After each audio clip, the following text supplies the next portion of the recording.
스미르나의 원어명이 스미르나라고 말씀드렸잖아요. 스미르나. 스미르나는요, 사람 이름이에요.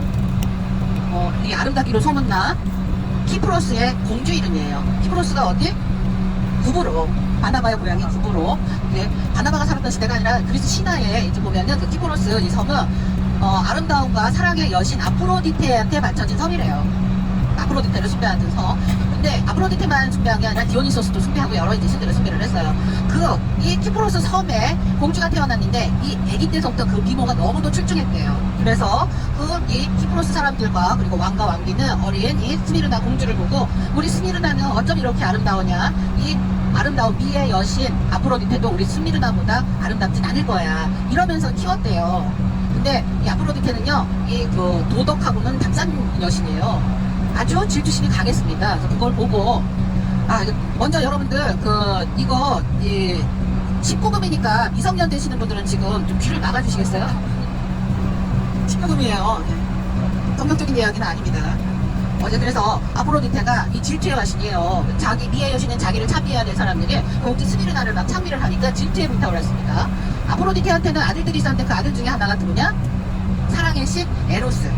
그 에로스는 남녀간의 육체적인 사랑을 얘기를 하죠. 이 사랑의 신 에로스를 로마인들은 큐피트라고 했어요. 큐피트한테는 화살이 있죠. 이 에로스는 맨날 화살을 가지고 사랑과 미움의 화살을 가지고 장난을 칩니다. 사랑의 화살을 가진 사람들은 만나는 첫 번째 상대를 보고 그 열정에 휩싸이게 되고, 미움의 화살을 맞는 사람은 만나는 첫 번째 상대를 보고 혐오감을 느끼게 되죠. 아프로디테는 자기의 어린 아들 에로스를 불렀어요. 그래서 너 심심하지? 그냥 내 심심해요. 엄마 장난거리 없어요? 이렇게 얘기를 하니까 아프로디테가 그냥 좋은 거리가 있어. 저 키프로스의 스미르나가 아주 지가 이 세상에서 제일 예쁜 줄 알고 아주 콧대가 장난이 아니니까 네가 가서 걔를 좀 혼내줘라, 좀 굴려줘라, 이렇게 얘기를 합니다. 그래서 에로스는 신나게 스미르나한테 가서 사랑의 화살을 쐈어요.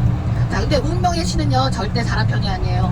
스미르나가 사랑의 화살을 맞고 처음으로 만난 상대는요, 바로 스미르나의 아버지였어요. 키프로스 왕이었었어요. 아버지에 대한 금지된 이런 이 열정, 육체적인 사랑에 이 스미르나는 잠을 못 이루고 고민에 빠지게 됩니다. 그래서 나날이 얼굴이 수척해지고 말라갔어요. 이 모습을 본 스미르나를 어릴 때부터 키웠던 이 유머가 걱정이 돼서 제발 무슨 일인지, 어디가 아프냐, 먹을 거를 갖다 둬도 먹지도 않고 한숨만 쉬고 물어봐도 대답도 안 하고, 그래서 눈물을 흘리면서 내가 낳지는 않았지만 공주님을 내가 젖을 먹여 키웠습니다. 공주님이 이러시면 저도 살 수가 없어요. 사연을 얘기를 해주세요 하니까 이 스미르나가 울면서 내가 아버지를 그만 사랑하게 되었다, 해서는 안 될 이 마음에 이 욕망을 내가 품고 있다라고 울면서 고백을 합니다.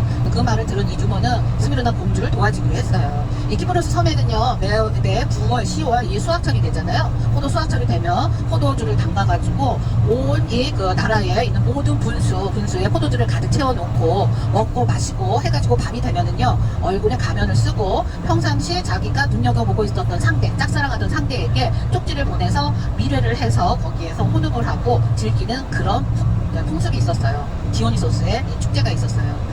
그래서 이 유머는 공주 대신에 이 왕에게 쪽지를 보냅니다. 미래를 요청하는 쪽지를 보내요. 그리고 이 디오니소스 제전의 날이 오자 왕과 스미르나는 서로 부녀지간인지를 모르고 가면을 쓰고 미래를 해서 결국은 정을 통하고 말아요.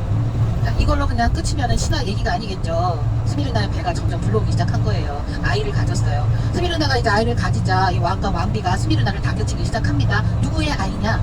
그 아이의 아버지를 찾아서 정식 왕실의 가족으로 맞이하자. 근데 스미르나는 입을 다물고 얘기를 할 수가 없었어요. 아무리 위협을 하고 다그치고 달래고 해도 스미르나는 입을 꾹 닫고 고개만 숙이고 대답을 하지 않습니다. 그러자 왕이 화가 났어요. 그래서 스미르나를 협박을 합니다. 네가 얘기를 하지 않으면은 이 뱃속의 아이와 함께 죽여버리겠다. 그제서야 스미르나는 울면서 땅바닥에 쓰러져서 이런 말을 해요. 이 아이의 아버지가 바로 이 아이의 외할아버지예요 라는 얘기를 합니다. 그 말을 듣고 왕이 완전히 미쳐버렸어요. 그래서 칼을 들고 스미르나를 죽이겠다고 쫓아옵니다. 스미르나는 뱃속의 아기를 지키기 위해서 막 도망을 갔어요. 막 도망을 가면서 나를 차라리 인간이 아닌 존재로 만들어주세요. 어떤 신인지 모르지만 나의 기도를 들어주세요. 자, 이 기도를 하늘에 있던 아프로디테가, 하늘에 있었는지 어디에 있었는지 모르겠지만 아프로디테가 처음에는 재미나게 스미르나가 곰탕 먹는 모습을 보고 즐기고 있다가 나중에는 좀 불쌍한 생각이 들었던 거예요. 그래서 아프로디테는 스미르나를 나무로 변신시켜 주었어요. 스미르나가 발을 떼려고 하자 움직이지 않고 발밑에서부터 나무의 껍데기가 스미르나의 몸을 감싸고 나무가 되었습니다. 스미르나의 몸이 완전히 나무 껍데기로 뒤덮이기 전에 아프로디테는 스미르나 뱃속에 있었던 아기를 꺼내요. 남자 아기였어요. 그래서 그 아기를 아프로디테가 자기가 데려가서 젖을 먹여 키웠어요. 근데 이 아기가 점점 자라가지고 아주 아름다운 청년이 되었습니다. 그래서 그 이름이 바로 아도니스예요. 그리고 이 아도니스는 미청년으로 자라나서 아프로디테의 애인이 돼요. 막장 드라마예요. 스미르나 이 나무는 어떻게 되었겠어요? 그 이후로 이 동지중해의 키프로스 섬에는 스미르나 나무가 자라났다고 해요. 근데 이 스미르나 나무에 수액이 흘러나왔는데 이 수액을 붙인 걸 사용을 하면은요, 이 물건이나 이런 것들이 썩지를 않고 특유의 이 향이 났대요. 방부 효과가 있었던 거예요. 그래서 근데 이게 수액이 많이 나오지 않기 때문에 아주 귀중하게 사용이 되었고, 이걸 가지고 고대 사람들은 시신을 보존하기 위해서, 옛날 이 그리스 로마 사람들은 사람이 죽고 나면은 죽고 나서도 똑같이 저승에 가서 똑같이 생활을 한다고 생각을 했었어요. 그래서 시신이 썩지 않게 돈 많은 사람들은 보존을 하고 싶었습니다. 살아생전에 입었던 옷과 같이 화려하고 좋은 옷과 장신구를 꾸미고 살아있을 때와 똑같이 그런 미니어처로 만든 그릇 이런 기구 장신구들을 석관 묘당에다가 또 같이 이렇게 안장을 하기도 했었습니다. 그래서 시신이 썩지 않게 보존하는 부자들만 사용할 수 있는 방부제로 사용했어요. 이 스미르나의 수액 붙인 그걸 우리는 뭐라고 부르냐면은 몰약이라고 부릅니다. 몰약나무가 스미르나 나무예요. 동지중해가 원산지에 자생하는 나무.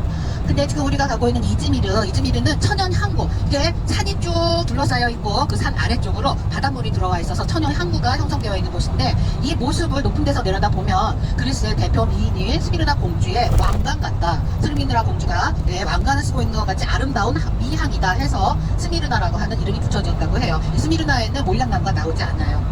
몰약나무는 키프로스 섬, 그리고 에게 쪽의 섬에서도 나오는데, 아까 우리 그리스 가면 사실 수 있다고 하는 마스티카라고 하는 치약 있죠. 치약 혹은 치약 건강에 도움이 된다고 하는 마스티카, 그게 이제 바로 스미르나 나무에서 나온 몰약이에요. 그리고 이 몰약은 어느 분한테 바쳐졌습니까? 우리 예수님이 태어났을 때 예물로 바쳐진 거잖아요. 황금, 유향, 몰약. 그 몰약이 바로 스미르나예요. 그래서 성경책에는 서머나 지금 현 지명으로는 이즈미르입니다.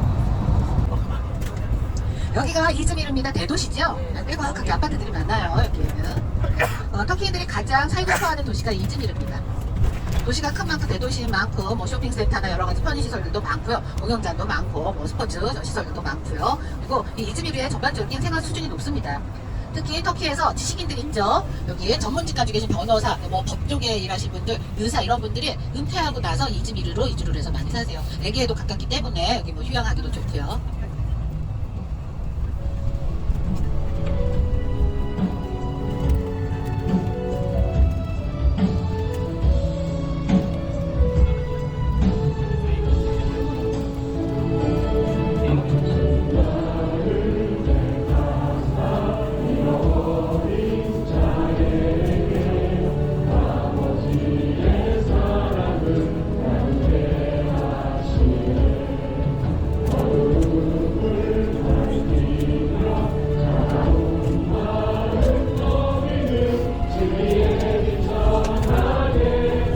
층고 제한이 있어요? 지역마다 건물 층고 제한이 있습니다.